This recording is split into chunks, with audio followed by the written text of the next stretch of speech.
ఈ గ్రహణము ముఖ్యంగా భారతదేశంలోని అన్ని ప్రాంతాల లోపల కూడాను కనబడుతుంది.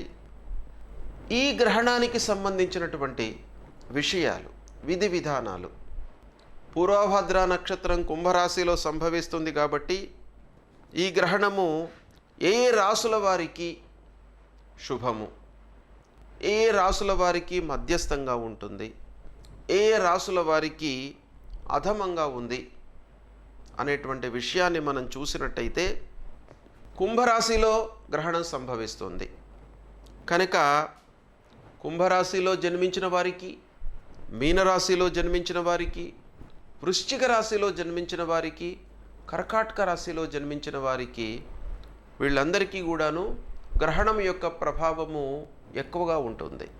అంటే ఈ రాశులలో జన్మించినటువంటి వారికి గ్రహణ గోచారం అధమంగా ఉంటుంది.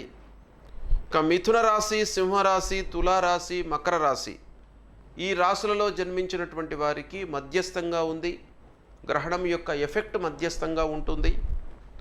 మేషరాశి, వృషభ రాశి, కన్యారాశి, ధనుస్సు రాశి ఈ 4 రాశులలో జన్మించినటువంటి వారికి శుభప్రదం.